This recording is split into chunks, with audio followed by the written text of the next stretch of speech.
Salve a tutti, questo è il primo video della parte intermedia su questo ciclo di video che stiamo facendo sui pianoforte, sull'armonia, ed è un momento importante perché è il primo momento in cui iniziamo a suonare delle cose in maniera quasi professionale, cioè iniziamo a sentire quelle sonorità che sentiamo nei dischi. E ovviamente per fare questo smettiamo di suonare sostanzialmente gli accordi in posizione fondamentale, dalla prima, dalla terza, quinta e settima, o anche i rivolti di questa, quinta, settima, eccetera, eccetera. Perché? Perché stacchiamo la posizione degli accordi dalla tonica. Quindi gatto. Quindi che cosa facciamo sostanzialmente? Stacchiamo la posizione dalla tonica e iniziamo a suonare un intervallo in più. Quindi fondamentalmente fino ad ora abbiamo sempre preso e pensato gli accordi così, e quindi la posizione è prima, terza, quinta, settima con le vari colori, assolutamente, cioè o così, o il minore, o il diminuito, o il semidiminuito, o tutti quelli che abbiamo visto fino ad ora, però fondamentalmente c'era sempre in gioco la tonica. Noi a questo punto che cosa facciamo? Abbandoniamo la tonica e iniziamo a prenderli in questa posizione, che è la famosa posizione A, 3, 5, 7, 9. Ovviamente per far suonare questo accordo bene dobbiamo mettere il basso e quindi sentiamo il sapore dell'accordo maggiore. Questa posizione è applicabile a tutti gli accordi che abbiamo visto fino ad ora. Quindi se prendiamo l'accordo maggiore sarà questa la posizione, se prendiamo l'accordo di settima sarà questa, se prendiamo l'accordo minore sarà questa, e quindi sostanzialmente è sempre terza, quinta, settima e nona, ma dell'accordo che stiamo suonando in quel momento. E questa è la famosa posizione A.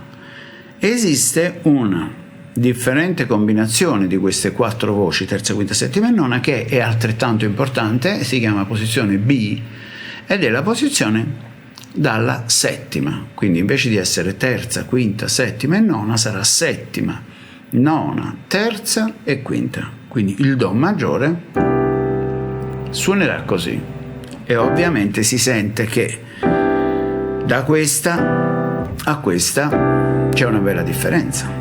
Ora, come la posizione dalla terza, anche la posizione dalla settima è modulabile a seconda della qualità dell'accordo. Quindi se noi suoniamo un accordo maggiore sarà settima, nona, terza e quinta. Se suoniamo l'accordo di dominante sarà settima bemolle, nona, terza e quinta.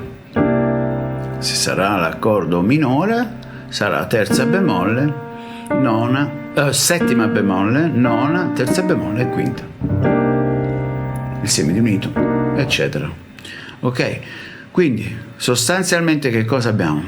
Abbiamo tre, perché all'inizio si studiano sostanzialmente i primi tre accordi, maggiore, dominante e minore, con due posizioni a testa, quindi dalla terza, quinta, settima e nona, e dalla settima, nona, terza e quinta. Quindi sostanzialmente il primo pacchetto di cose che dobbiamo studiare sono queste 6 posizioni: maggiore dalla terza, dominante dalla terza, minore dalla terza, maggiore dalla settima, minore dalla settima, dominante dalla settima. Ok?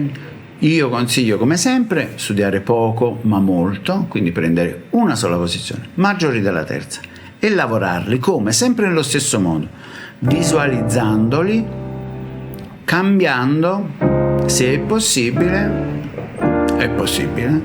il salto di tonica. Che cosa significa? Cioè cambiare il passo con cui ci spostiamo visualizzando i vari oggetti. Quindi semitono, Do maggiore, 3, 5, 7, 9, Re bemolle maggiore, 3, 5, 7, 9, Re maggiore, eccetera, eccetera.